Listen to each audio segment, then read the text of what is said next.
Welcome into Training Camp Live. Casey Phillips here with a special guest. It is your Buccaneers sideline reporter for the radio, TJ Rives. TJ, thanks for being with us. Hey, it's great to be here on a Friday at training camp. I've been watching, I've been checking everything out, and so now I am here, and that means, we've got the season right around the corner, so I know we're excited. Buccaneer fans are excited for all of this. Yes, this is going to be amazing. We want to let everybody know. So Scott Smith, normally here with me, he actually was a close contact with someone outside of the building, so we were being extra cautious with him quarantining, but he's doing great. I'm sure he's watching. Scott, we miss you. We'll have you back soon, but we are so excited that TJ was here to be able to fill in, and I wanted to hear, you're one of the few people who was able to be on the sideline and there for everything with the Buccaneers' magical season, and I wanted to hear what some of those viewpoints were that you got, the things that you noticed about being able to be right down there on the field when so few people were because of COVID. How long do we have on the show? Yeah. I mean, I could go for a couple of hours. It was surreal. It was exhilarating. It was weird with no one in the stands for the first couple of games, the Panthers game, the Chargers game, and then gradually there were fans here. And for a lot of the NFL stadiums, there was no one there. So it took some getting used to, but it was an exciting, thrilling season on the field. And as I joked before we began, I'll talk about it now. I did have a moment in Super Bowl 55 where Tom Brady threw the touchdown pass late in the first half to Rob Gronkowski, and I stood there as somebody that's lived in this area almost 40 years and said, am I really watching Tom Brady and Rob Gronkowski in Buccaneers colors in a Super Bowl in Raymond James Stadium? Indeed, that did happen. We were privileged to be there. But as Bruce Arians has been saying, as Tom Brady has been saying, that was then. Doesn't matter for 2021, and I'm anxious to see what these guys look like behind us right now here for 2021 at training camp. Yeah, and speaking of what they look like, let's check out our Ticketmaster play of the day. So I know this is a good one. We got Tom Brady throwing to AB. That is something we did not have this time last year at training camp. It didn't have until midway through the season. So let's go and talk about some of these pass catchers now. Hopefully going to be full strength with about 1 billion options for Tom Brady to throw to. Number? That's an exact number. The roster's been expanded to 1 billion just for them. So tell me your thoughts on AB being here from the start in particular. Let's begin with him and what we can expect. Well, I mean, the first thing is, as you mentioned, there was no training camp for him a year ago. And so he's getting acclimated to everything on a new go-around. You're putting in new things with the offense. But really for players like Tyler Johnson, who's younger, or somebody like O.J. Howard that's coming off injury, Scotty Miller, the guy that we're looking at right there, this time is invaluable to get in sync with Tom Brady. And last July was huge because all you had were the practices. You had no preseason games, no live games. So as much as people might roll their eyes and say, this is practice, how much, I'm not going to channel my inner Allen Iverson on a Friday morning, we're talking about practice. As much as this is practice, it's very valuable practice here for a lot of these guys to get acclimated a second go-around with Tom Brady, the offense, and pass catching. And again, intriguing stories, younger guys, draft pick from North Texas that's on this team and trying to make the team, et cetera, et cetera. They're all trying to get it done out here on this field right behind us. And what would you say in terms of the number of wide receivers you can picture them keeping and what the different roles are going to be? Who, now having AB the whole year, who are the people's snaps going to be losing out on now? And if you do keep a Jalen Darden, and how that could all look in your mind in terms of snap count and stats for some of these guys. And there's only so many footballs to go around. And you see Jadon Mickens there in the background, and you've got Darden, who's the rookie, Tyler Johnson, who came on as a rookie last year. You've got Scotty Miller.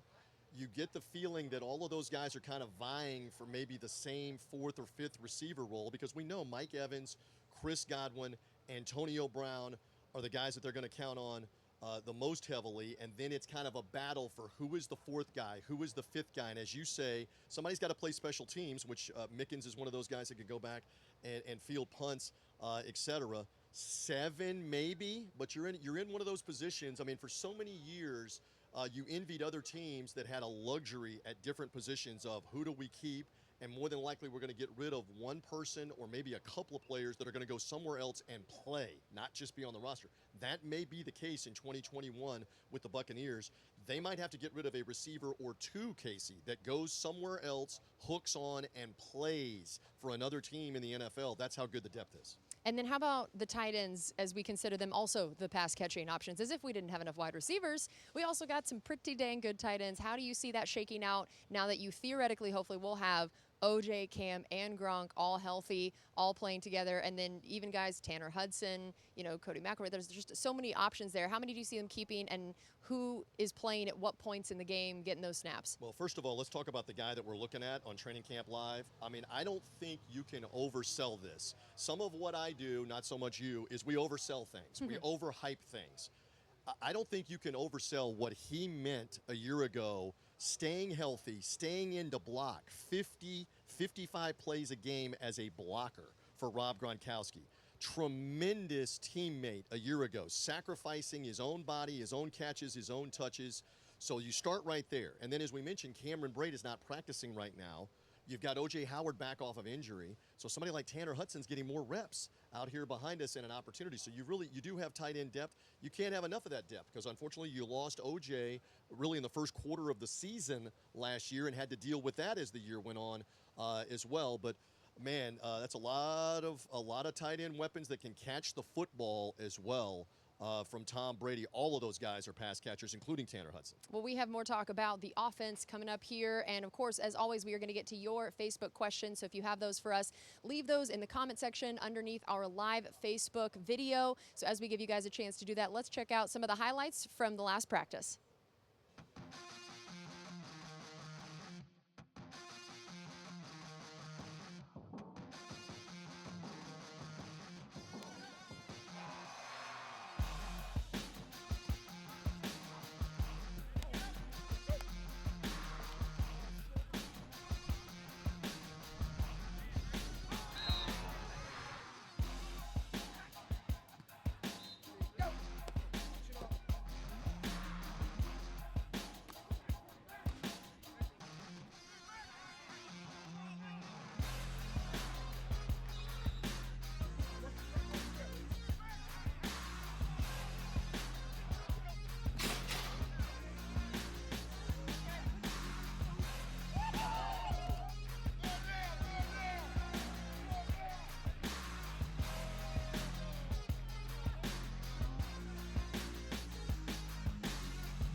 Shout out to my wife, she's in the Air Force. Shout out to my cousin in the Army, my other cousin, Cashin.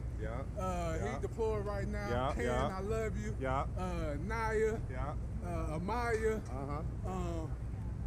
Who else? Spit that thing. Everybody in the Army, Navy, Air Force, Marines, man, we appreciate you for your service, man. Love y'all. Yeah, that's an interlude right there. Military Day. Uncle Rich, Mitch, love you guys. We appreciate all y'all service, man. Y'all do a great job for the country. We appreciate y'all. Thanks for making it so that my family and myself can live the way we live. Love y'all. Thanks. Shout out to the soldiers. Military Day. Shout out to my Uncle Ken, real big vet, K White. Shout out to my boy Corey, call him Mo. He overseas right now getting it in. And shout out to my brother John, he in Alaska getting it in. Love y'all, boy. It's Military Day, y'all, so I gotta shout out a bunch of them. I gotta shout out my granddad, obviously. I gotta shout out my brother, Lennon Duncan, that's my brother. I gotta shout out, that's my oldest brother. And I gotta shout out my two dogs, man, and my dog De'Ara and my dog Kenwan, man. Yes, sir. Thank you all for your hard work and service. Appreciate it. Hey, happy Military Day, man. Shout out to all my loved ones in the military.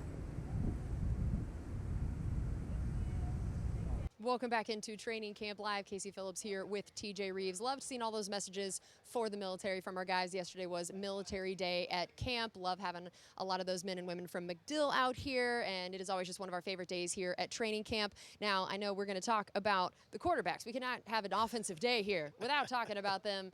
You know, a guy you may have heard of, Tom Brady. Yes. You know, I don't know if you've talked about him at all over the last year or not. Once or twice. Once or twice we've mentioned him. We figured, tell me your thoughts on what we can expect for him this year. He just celebrated his 44th birthday. I think we have now gotten numb to that fact that he is the level he is playing to, where none of us are surprised by anything he does anymore. That there, and even the video of him where people thought he was throwing it back into a jugs machine, we believe that he could make that happen. So tell me, what do you think we can expect from him this year compared to last year, having this whole offseason with his guys?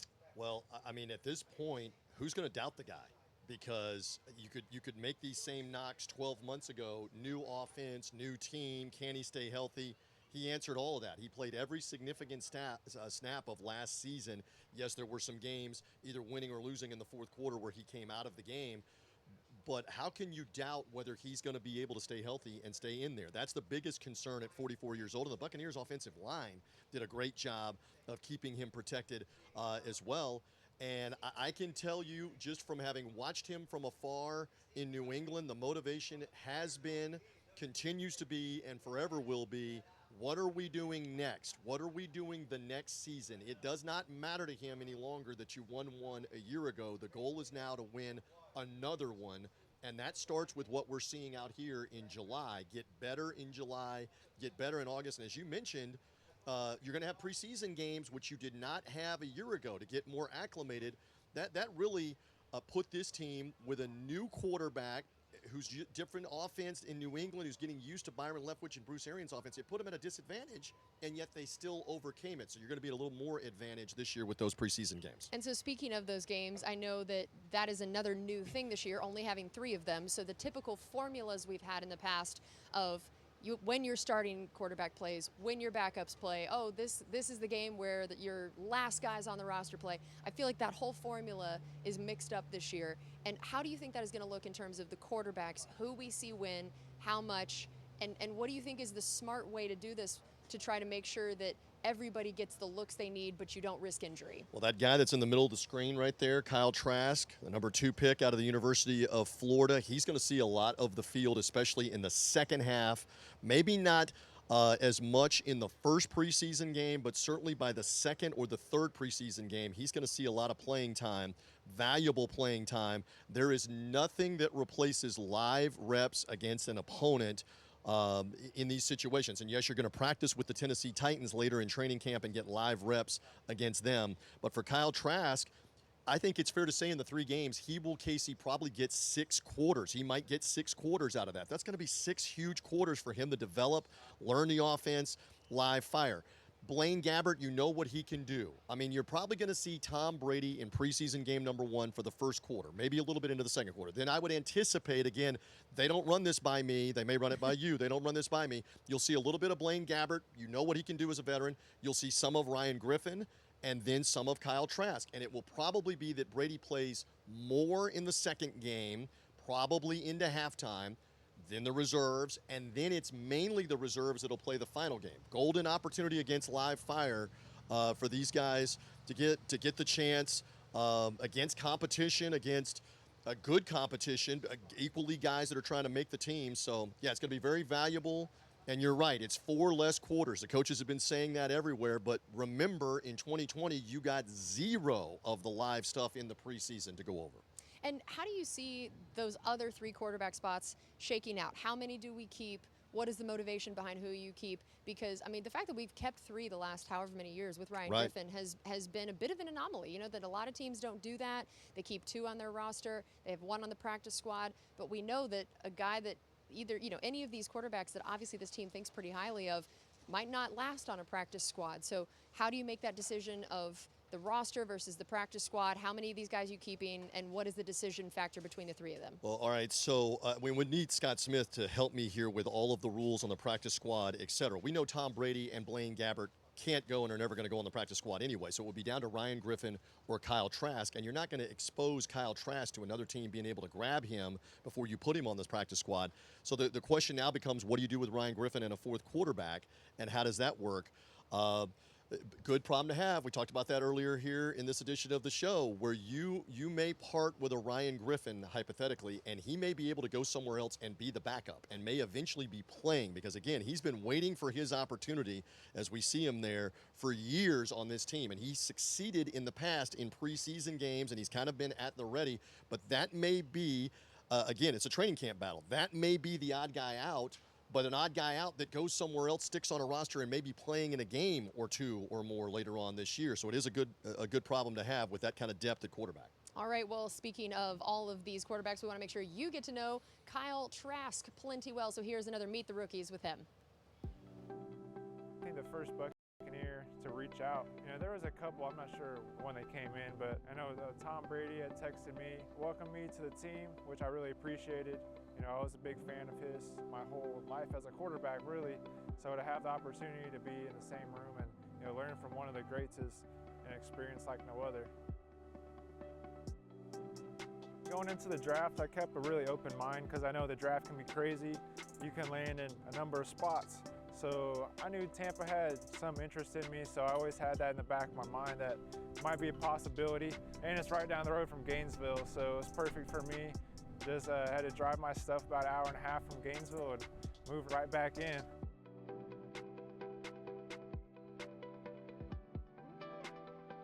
Coming into the league, it's just like, you know, working your ranks through high school. You start as a freshman and you work your way up to the varsity. Same thing college, freshman all over again. You work your way up to, you know, potentially a starter.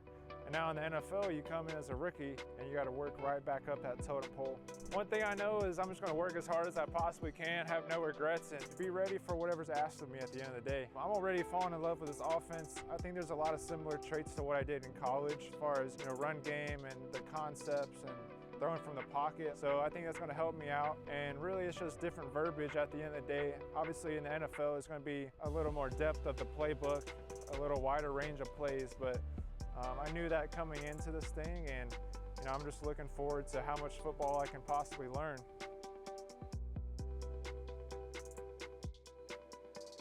A lot of the characteristics I think that I bring to the table is just my consistency, my accuracy, and I'm always going to try to, you know, be the best teammate I could possibly be, and just, you know, be selfless and determined and do whatever I need to do to help the team.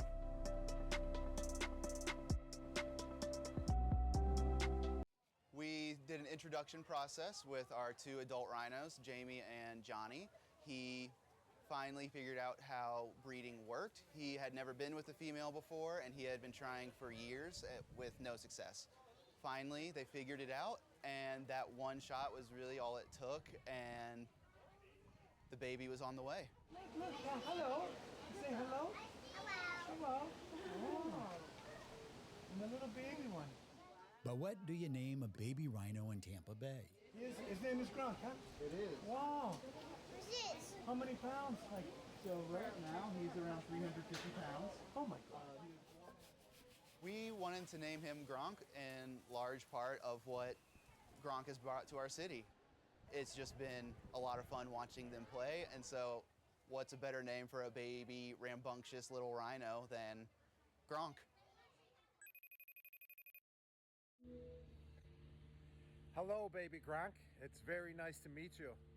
It is Rob Gronkowski here from the Tampa Bay Buccaneers. And I just want to say it is an honor to have you named after me. I was like, a rhino, like a rhino, that like a rhino. I was like, that's pretty cool because I love dinosaurs. Dinosaurs are cool, and a rhino is kind of like one of the closest things to a dinosaur. So I was sitting there like, man, that is cool. I have heard that you are super fast, big, strong, good looking, very nice skin, very cuddleful, which means you like to cuddle. People love to cuddle you.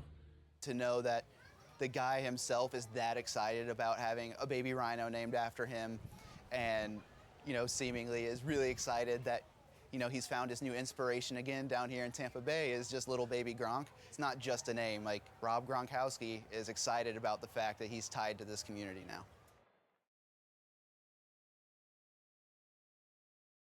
Welcome back into training camp live. Casey Phillips here with TJ Rives, and I just love that our zoo has a rhino named after Gronkowski. Couldn't pick a better person to be your namesake, you know, just the most fun guy out here, always having a good day, always smiling and laughing and enjoying himself. He's just been such a great addition to this team in the locker room and on the practice field, and not to mention his actual football skills. I mean, he's just been absolutely incredible. So normally we take a lot of Facebook questions right now, but we've been having a little bit of an issue with our Facebook feed. So we are sorry to everybody who has been trying to submit some questions on there, and it has been struggling a bit. I did get to see a few of them before Facebook started having some issues, so wanted to throw those your way. I just want to say it was not me. I didn't do anything to that. We haven't had a problem till you got here. Until I show up. But you saw some of them, so we can talk some of what you saw. I saw one of them asking about the depth at safety and inside linebacker. That it's funny how this is something Scott and I've talked about a lot this year in terms of normally in training camp, we're having a lot of discussions about position battles and starting battles, and that is obviously a bit of a different narrative this year. So these backup spots are actually the thing that people are really excited to talk about and look at in training camp. So those two positions, what did you see in terms of the strength, not only as the starters, but then how the depth has started to look and how that could shake out? Well, and you're going to need these guys. I mean, that's the obvious reality, and you've already seen it at the beginning of this training camp, where you've had Jordan Whitehead wasn't able to be here. Antoine Winfield, of course, was hurt, as we see him here on a Friday morning. He was hurt during part of last season and out. Obviously, Devin White has had an injury in his rookie year that had him out for a little while. And then last year, near the end of the year, went on the COVID-19 list, the COVID-19 protocol list, and you're going to have depth. That's the bottom line. So the fans are good to be on what that linebacker and secondary depth will be for this team. And again, we go back to the preseason games. Who does well under the lights at Raymond James Stadium and the one game in Houston when it's live fire against another team? So whoever that was that submitted that question, yes. And I love somebody like a Mike Edwards, who has shown himself to be versatile, to play safety, play DB, special teams. He was in there making plays in the postseason a year ago. Keep an eye on that guy as safety depth for this team, because I know they're very high on his versatility. And staying on the defensive side a little bit with those other DBs, corners in particular, I know that they had a chip on their shoulder going into last season because there had been some rankings that everybody loves to do in the offseason, putting them at dead last in the league, which I really hope people continue to do that this year. Right. I don't know that we quite have the chance to be the sleeper picks for things after winning a Super Bowl, but it seemed to definitely provide that chip on the shoulder. So what did you see from them in terms of them being in any sort of position for anyone to rank them last in anything, and then to have the kind of year they had last year? What did you see as what led to that kind of a growth? How did you evaluate their performance, and what could we expect for them this year? So somebody's got to be last. Somebody's got to be first. Somebody's got to be last. And usually when you're in the middle, nobody cares. You only care about the top of the list or the bottom of the list. And you're absolutely right. After the way that they performed down the stretch of the season, let's be honest that in that stretch in November, the secondary was being beaten over and over again in high-profile games against the Saints, against the Rams, against the Chiefs, obviously, the defending champions. So you can understand why everybody wrote them off. The problem is that's not the whole season. You get to December, you get to the postseason, and they really ratcheted up the play and did such a tremendous job, obviously, in the Green Bay game and then in the Super Bowl on some big play wide receivers. I mean, Tyreek Hill was a non-factor because of how good a job, not only the scheme, these guys did in covering him, disguising what they were doing, essentially learning from the first game in November. So you've got to give Sean Murphy-Bunting, Jamel Dean, Carlton Davis, and all of those guys in the secondary, a lot of credit for bouncing back from that. And somehow, some way, I don't think they're going to be ranked anywhere near the bottom. Maybe middle of the pack, but not near the bottom. I would agree with that. And, we have not gotten a chance to talk to you about our first-round draft pick yet, Joe Tryon. Yes. So what are your thoughts on that pick? And, again, we talk about these starting roles. We're pretty sure that Shaq and JPP play in that position very well. So tell me what your thought is on how much does he see the field? Are you going to try to maybe get him in there even with them in some crazy looks? Is he the kind of guy that is going to make them put him on the field? Great questions. And first of all, I love the number. I love the single-digit number. I mean, a lot of people are hating on wearing weird numbers, etc., but he's wearing number 9. So I love that. Again, he's a bit of an unknown because he didn't play a year ago and did not have the live fire, etc. So we'll see. But to your point, you can line him up on the right side opposite JPP. You can line him up on the left side, obviously, opposite Shaq Barrett. He's learning from those guys on that defensive line. This is one of the guys to keep an eye on here. Great athlete, multi-sport athlete in high school, and I think even played a couple of sports at Washington while he was a football player. So again, that is all the way on the opposite side of the continent in the Pacific Northwest. But I thought it was interesting, too. He did play one season with Vita Vea, and they were in communication some. I don't know how much influence Vita might have had to say to Todd Bowles, Bruce Arians, Jason Light, you need to take a strong look at that guy from what he had seen the one year that they were there. But I'm very anxious, not just in training camp, in the preseason as well, to see about Joe Tryon. All right, well, that is going to do it for us on this edition of Training Camp We're Live. done already? We're done already. You know, time flies when you're having fun, right? So thank you to all of you guys for watching, and we are sorry for some of the issues with those Facebook questions, but we promise tomorrow we will Keep have 'em it coming. back Keep 'em up coming. and running. Yeah, so if you submitted it today, make sure you come back tomorrow, resubmit it then, and we will be excited to answer some of those. Thanks for being with us. We'll see you next time.